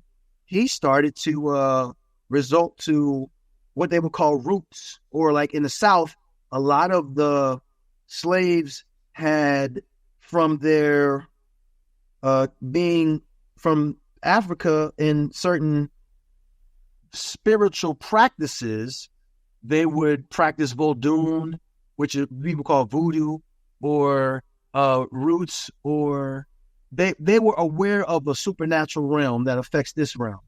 And so he would start having me do things that were in that lane. Nothing was working. Fast forward, I'm now living with my grandmother. We're still Muslims. And as I've gotten older, the episodes are spread out, but they're more violent now. And so they're like physical, like choking and stuff like that. So I remember one of the occurrences happened, and I was like, I was shook, man. It was like, what is going on? And so I just remember getting up, and my grandmother, man, she was like on some super love the Lord type stuff. Yeah. And she said, I was communicating with her what was happening, and she was just listening to me saying, okay. And so I'm telling her everything. And then she said, the next time it happens, call on Jesus. And you know that meme where they show all the guys go, oh, yes. That was my internal reaction. And I was like, Nina, Jesus is for white people. That ain't for us. Why are you going to talk about him? She was just like, she didn't bat an eye. She was just like, the next time it happens, call on Jesus. Man, I like. So, how they say they're back in the day when they would have trench warfare, and one of the slogans, one of the sayings was, there's no atheist in the foxhole. Oh, one of them. Right. It happened again not too long. And man, let me tell you, I was so afraid when it was happening. And in my mind, in my spirit, I could recall the conversation that my grandmother had. And she said, next time it happens, call on Jesus. So in the spirit realm, and this is what I learned just from my experiences dealing with the supernatural realm, simultaneously being in the natural realm, you in the spirit realm, we talk because we're fallen, but we can, I bet you, I suspect originally we were connected in a way where we could understand each other without words. And some people get to that level, especially married couples, but some people are on that level in certain things. And all I know is I just remember I thought the Jesus that my grandmother was talking about, I was like, Jesus. That thing lifted off of me, and I got up, and I was like, oh, snap. Man, this is real. And from that next day, I remember my brothers were still Muslim and my mother was still Muslim. I remember sneaking in my grandmother's room, and she had a King James Schofield Bible. And for those of you who know about Schofield, we understand the criticisms about him, but hey, some things you can't cover up. Man, I took that Bible on the back porch and I started reading it, and I just opened up to anything. I remember one day I scared the mess out of myself because I opened up the Revelation. Yes, I opened up the Revelations, and I was like, mark of the beast, and what all the Antichrist, what is happening? What is going on in this book? Yep. And I remember I thought I accidentally took the mark of the beast one. They went with the youth group to Hershey Park, and they gave us one of those black light stamps, and they snap your hand, you don't see it, but then you put under the light. I'm like, oh my God, that's the mark of the beast. So after that, we were at a Leon Patillo concert, and in the concert, he gave an altar call, and it was a massive concert in the entire Hershey Arena. And man, it's probably like 12,000 people in that bad boy. And I just remember feeling like the Lord, like, calling me. And I was sitting in my seat, and my brothers were looking at me with their arms crossed, like, you better not stand up. And everybody, and I could feel like it was almost like spiritual peer pressure. Yeah. And I was just like, I was like, man, but this is real, man. No. And I just remember standing up and like, and I remember from that day on, man, I was on fire, son, until I was like about 18. Yo, I was so on fire. The cats would in like I don't know, 8th grade or 9th grade, they would ask me to do the prayers before we ate at lunch. Man, I'd go sleep over my friend's house. Man, they would, like, most of them were Catholic, they would pull out a book of prayer. They'd be like, dude, check this out. I got this book of prayer. So like, try to impress me. Like, it was on fire. And from that, like I said, from that day to this has been a maturing process. Even, like I said, the backsliding period, from like 18 to 23. And it's just what you said earlier, the maturing doesn't stop. It's just a continuing, it's like our spiritual evolution continues to grow. And that's how it's supposed to be. And so that's a short version of what my going from being a Muslim to now I'm in the kingdom of God. That's what and how it happened. I see a lot. I've seen a few testimonies, from people converting from Islam to Christianity. And in that, it's like you said, you have a dream or you have a vision, usually while you're sleeping though. And do you feel like that's how God communicates with, people in other faiths that may not have access to the Bible, or they may not have access to someone who's able to preach the word to them? So yes, especially so Muslims, like if I didn't know Christianity was like on its, like being a believer was like the most legit thing. Like for me, the supernatural elements are like, yo, that's all the proof I need, just because I've been exposed to it since I was 2 years old. Yeah. And so that being said, Muslims, like especially like what they call pious Muslims, like really sincere, man, they're some of them, and they're some of the like salt of the earth people, like genuinely love them. They believe Allah will deliver them from anything. If it's a righteous cause, they ain't scared of nothing. And then they're like confronting evil or something that's unrighteous, man, they will die if they like. And it's like I tell people, I'm like, man, if I didn't know being down with the Most High was the way, the truth, and the light, man, I'd be a Muslim in a heartbeat. Because the one thing I used to not like about what they used to market about why Christian men were weak is because of the turn your other cheek mantra, and you got to forgive, and you got to take, whatever, which is a I'm going to say misnomer, even though that means misnamed. That's misrepresented. Right. However, it is part of the whole truth. But when you mature, you understand how to operate in that. And so I say the Most High speaks to them through dreams and visions. And I had, I had some of my most profound visions when I was a young boy in Wilkes-Barre. Came after I was like in that period before giving my life to the Lord. And he showed me some profound things, man. And so I believe because in their heart, they're doing what they think is right. And they just don't know. Right. Then, man, the Most High is like, yo, and man, tons of Muslim dreams, visions. It's like, wait a minute. Okay, I got to be down with the Most High. I thought I was down when I was down with the law, but that's a whole nother. And my dad used to tell me that when we were young. We like this. That's a different God. But yes, that I believe is one of the reasons why a ton of Muslims have dreams and visions, and it's revealed to them who the Most High is and who His Christ is, and then they're like, just as they were on fire over here in being in El Islam, now when they come over to the kingdom side, it's even better. And I want to combine these just for I know I don't want to take too much more of your time, but this is beautiful because I'm so like a fly on the wall right now because it's so interesting to me.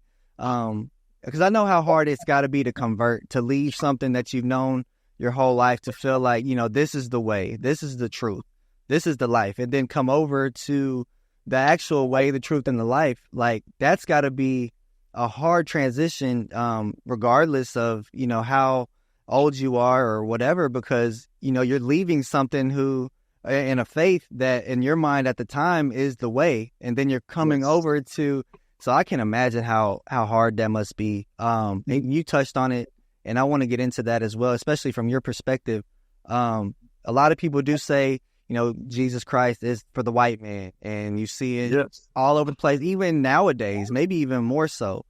I see it all the time. People who I used to see like on the internet, Facebook, whether it be friends, people that I know who are proclaiming the name Jesus. All of a sudden, you look up and now they're praising Allah, or they're using terms and slogans from the Islamic faith.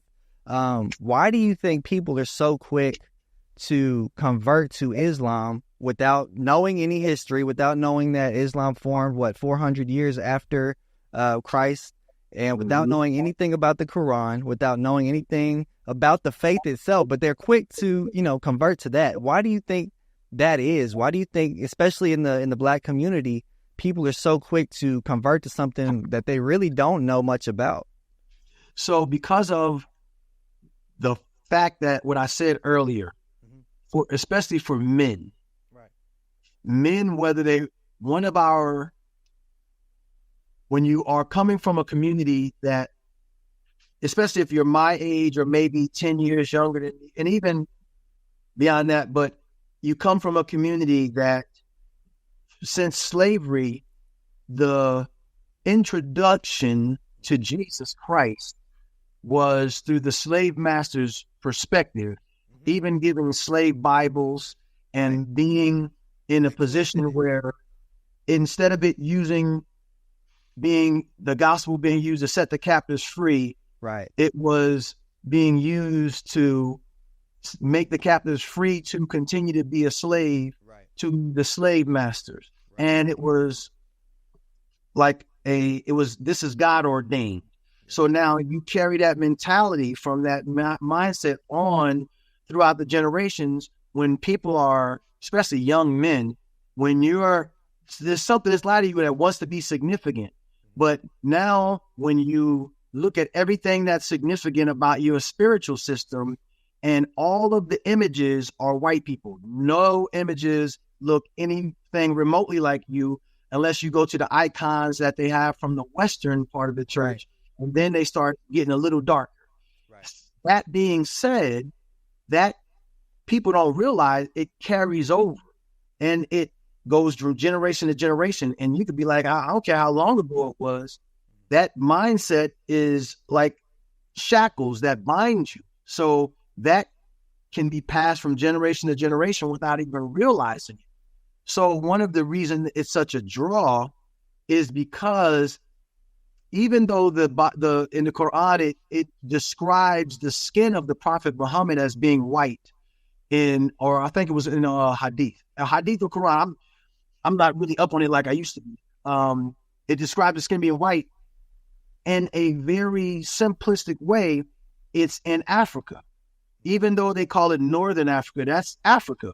And in your mind, the people are at least a little less, when you see Jesus, man, he looked like a effeminate Roman. And it's the mindset is, and then you do the history, and if you do a limited history, you're like, oh, this is what was used to keep us enslaved and looks like that. And it further keeps me in a mindset that I'm less than. So all of a sudden, that's not appealing to you. And if you didn't have, I feel like I'd probably still be a Muslim if I didn't have the supernatural experiences. Like, hey, wait a minute, being a Muslim is cool, but man, Allah and all the A'udhu billahi minash shaitanir rajeems in the world, the devils I was facing, it wasn't doing nothing. Right. So if you don't have that experience, man, you want to connect yourself to a system that affirms what you thought of yourself, and in origin comes from the closest you can have knowledge of, and that's Africa. So that on a very simple level, that's what's happening. And because of that, you see the other part of it is because the church that we were exposed to through slavery was tainted. You know how the scripture says a little leaven leavens the whole lump? Yeah. Well, what happens is that leaven is in there, and then the black church builds. But then there's a dissatisfaction with a lot of people where certain questions aren't answered right. and it's not enough to just say, well, it doesn't matter if he's white, especially if it's coming from black people. It doesn't matter if he's white. It doesn't. It's all about the spirit. And you want to say, Negro, please, what the, like that just makes it worse. So and that's where, remember we talked about as a father, when we have any interaction with our children, we should, in our disposition, always be, what are you saying, Father? How do I, I'm telling you, it'll work every time. But I suspect that the little leaven that leavens the whole lump that has been planted, that comes up and people can sense that. One of the greatest protectors that we have is what the world calls your first mind. Even if you're not in God's kingdom and or adversarial towards it, the inheritance that we have as sons and daughters, even if we're blind and deaf to this fact of the Most High God, is we have the first mind. We have what they call intuition. We have what they call a gut feeling. And a lot of us are in these church situations and we can feel manipulation. We can feel deflection. We can sense a lack of answers that should be answered. You should have access to, because there's an answer, remedy, solution for everything. And you're just giving us the pre-made version of, hey man, just don't ask so many questions. So when you come over to Elder Slam, man, them cats are passionate about being able to present to you their version of the Muslim good news. Yeah. And in the because all of us, remember Christ said, man sees with the eyes, the most high and his son see with the heart. We see spiritually, they see naturally. So in the natural, especially as a man, you look for something to attach yourself to that shows strength, that shows discipline, that shows a righteous approach to things. And that's where in Islam, for the most part, they have that, and that's what they bring to the Black community. And it's like, hey man, I've been looking for that. So that's my answer to why the Black community seems to be more, I guess susceptible would be the word, to becoming Muslims after seemingly being in the kingdom of the Most High, from birth. Right. So it's more visual. It's like what perception, I guess they see, the people that are, I guess, in the forefront nowadays, especially being of Black skin and things like that. So they obviously they gravitate towards that. Like I said, without really doing any type of research, they probably never even open up the Quran. Maybe they don't even know what the Quran is. Like, man, they know certain verses, right? And it's really, whenever I see Muslims speak, and especially if they converted from Islam, and I tell you one of the things that Farrakhan and them use is they know the Bible. They know all of the verses in the Bible that validate their conversation with you and saying that it's in agreement with what the Quran is saying.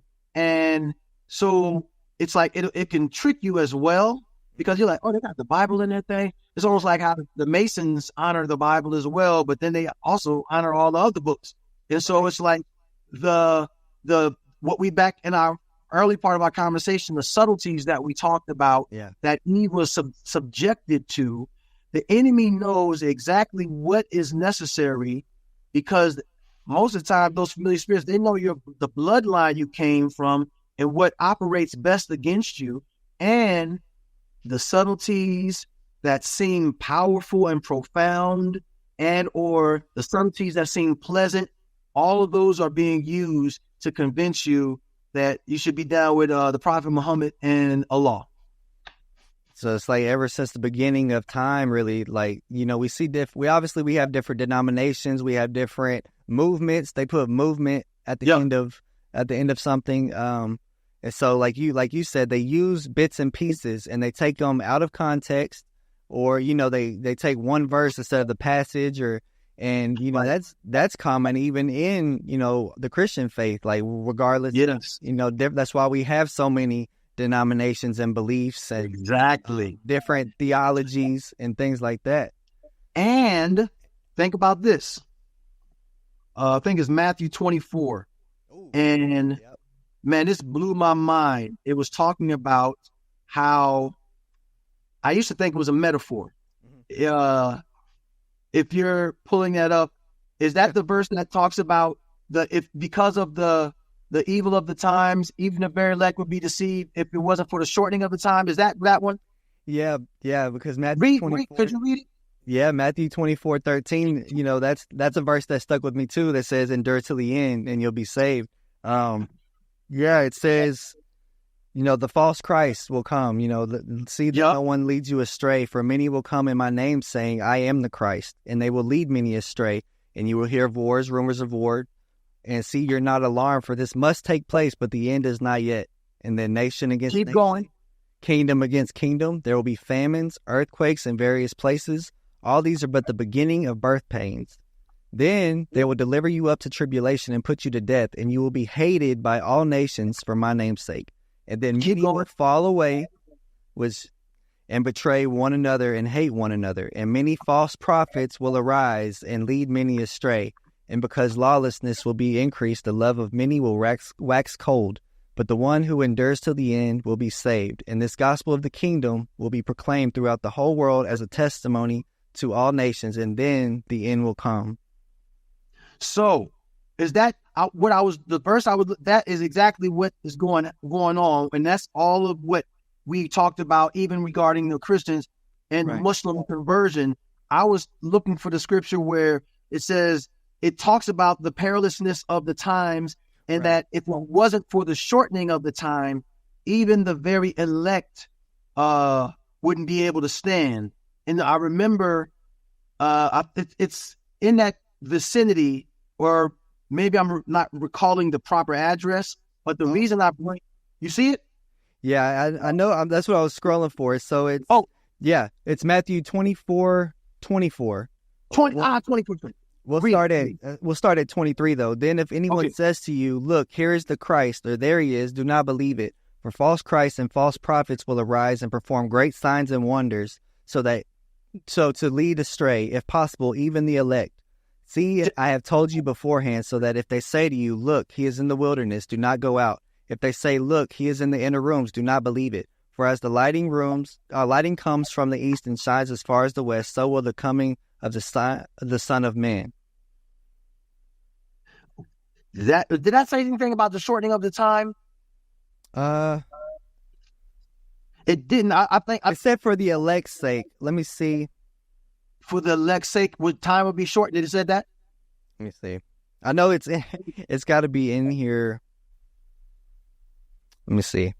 So that's okay. While you're looking for it, and just put your finger up when you see it.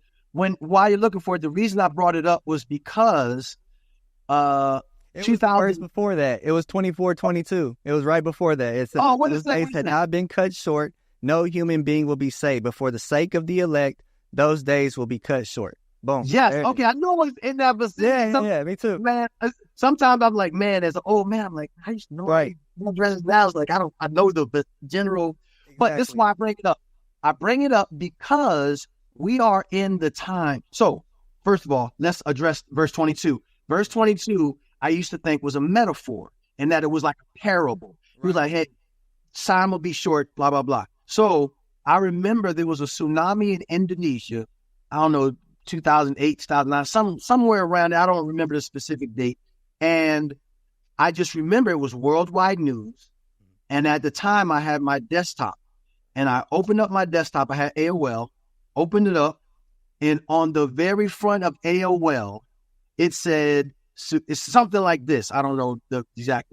It said, tsunami, massive tsunami, changes shape of the earth. Time speeds up. I was like, time speeds up? Bruh. My entire body became a goosebump because I was like, I was stunned. I literally was stunned. And I sat there and I was like, wait, time speed. And I recalled verse 22. I was like, wait a minute, that's real? And this is the conversation I'm having in my mind. I was like, that's real? I thought that was just a metaphor. I thought that was a parable that they just like, hey, it's going to get bad before it gets good. And all of a sudden, I was so stunned. I called up a buddy of mine who lives about an hour away, we have these kind of conversations. We talk about the scriptures that are unusual or how it doesn't quite, we don't understand it properly, or does it really mean this or blah, blah, blah. Man, I told him what I was reading on that homepage of AOL. He literally was like, he's an hour away. He said, I'll be there in 45 minutes. He hung up the phone. 45 minutes later, he's at my door. He hands me a Popular Science and Mechanics magazine, and he opens it up to a page. I read the article, and apparently since like 1966 or 1986, one of those, 1866, something like that, they've been measuring time. And physical time has been speeding up every year since they measured it. And the earthquake that caused the tsunami was so significant in its, in its shape, that it changed the shape of the earth to the degree that it has the effect on the earth that they said in the example, an ice skater in the center of the ring, when they're doing a pirouette, when they have their arms out wide, there's the geometry in the physics of it, it's a slower spin. But when they want to speed up, they just bring their arms in. It's like it speeds up, and that's like a physics thing. Right. And they're explaining. I'm reading this article. My mouth is open. I'm totally stunned, and I'm sitting there like, I mean, for me, it was more evidence. Like, man, this can't be. You can't make this stuff up, man. This is real. Most High is real, and that in 2000, like a couple of years later, it was Japan. There was another tsunami in Japan, and said the same type of thing, different article, but the same thing. And so I was like, okay, Lord, this is real. And for me, that's evidence that is irrefutable. And why especially, I haven't seen a lot of Muslims who are like Orthodox or like if they're Wahhabi or Sunni or like that. I haven't seen them use the Bible, but a lot of the Nation of Islam, they use a lot of scriptures, and it's almost like they will piggyback off of those true revelations, so that the lack of those in Quran doesn't look like a deficiency if you're talking to somebody who's logical. But if you're just talking to somebody who wants to see facts or at least historical documentation of things that are going on. But like I said, most guys, if you're just talking to them because they feel like they're being punked, and they feel like the system is punking them, and they feel like Christianity is an asset to the people who are punking them, then it's like, man, I'm trying to be a Muslim because if somebody hit me, I'm smacking them back. You know what I'm saying? So that those dynamics are at play. Right. No, and I feel like that as a father. You see your kids grow before your eyes. You see, like, man, time is going by fast. And, when you're younger, it seems like it's the opposite. It seems like it goes by so slow. So, like, coming up, you're like, man, I can't wait to be 18. I can't wait to be an adult. Whereas now it's like, slow down. Like, it's like, slow down a little bit. Every day, from a scientific perspective, and from the biblical declaration we just read in verse 22, Matthew 24, 22, time is speeding up. So we understand that this is the Most High telling us before time that this is what time is going to be doing. Right. And so we can take heart in that. Now, this is the other thing I want us to take heart in too. And this is something you have to be intentional about with your children also. Because of our society, and it's intentionally done, our society, our culture emphasizes the evil. Evil gets the most marketing, and or things connected to evil. Absolutely. So I forget the address, and I don't want to put us on a long goose chase again. I forget the address, but there's a scripture.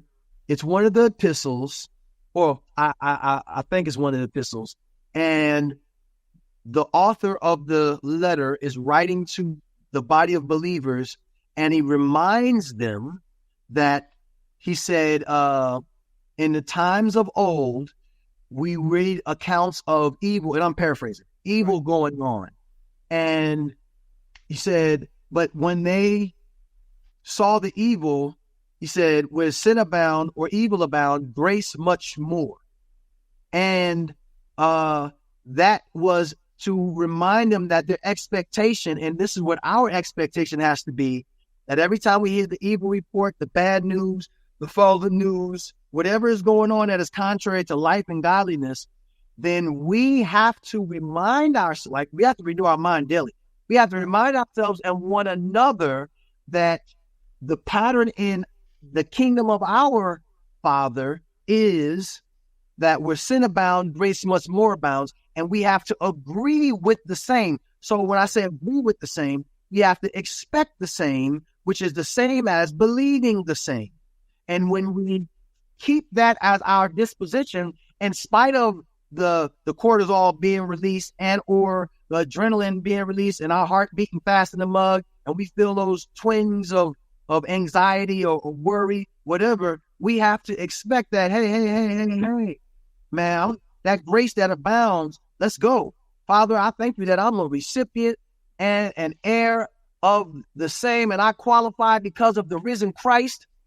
I died to that fear, and let me move in this expectation that what is necessary to abound as power, because that's one of the aspects, that's one of the characteristics of grace. It's power that we don't have.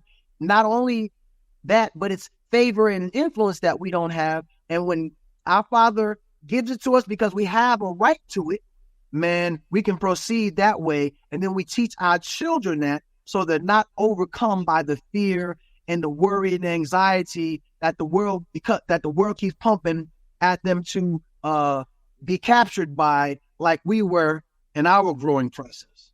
Yes, sir. And I'll close it with that because I think I found it, Romans 5, and it closes Romans 5, actually. Romans 5:18. Therefore, as one trespass led to condemnation for all men, so one act of righteousness leads to the justification and life for all men. For as by one man's disobedience, the many were made sinners, so by the one man's obedience, the many will be made righteous. Now the law came in to increase the trespass, but whereas sin increased, grace abounded all the more, so that as sin reigned in death, grace also might reign through righteousness, leading to eternal life through Jesus Christ our Lord. Amen. I think that's a perfect way to end it, man. I think that was beautiful, man. Thank you so much for doing this. I cannot say that enough. This was episode 10. I couldn't think of a better way to do this. Obviously, I threw the format out the window because we started talking, and it became so amazing, so beautiful that it wasn't about, like, I can, if you want to go research his football career, go do that. Go watch some highlights. Go look up his stats and everything. We talked a little bit about football, but who cares? We talked about the Most High. We talked about Jesus Christ. So all glory to God, man. Thank you so much, Raghib, Rocket, Ismail. Amen. Thank you, brother. Looking forward to meeting you in person one day. Salute to you in your house, man. Grace and peace as always. Yes. Absolutely. If y'all haven't already, please subscribe to the channel and be on the lookout for more episodes. Stay focused and God bless y'all. Grace and peace, family.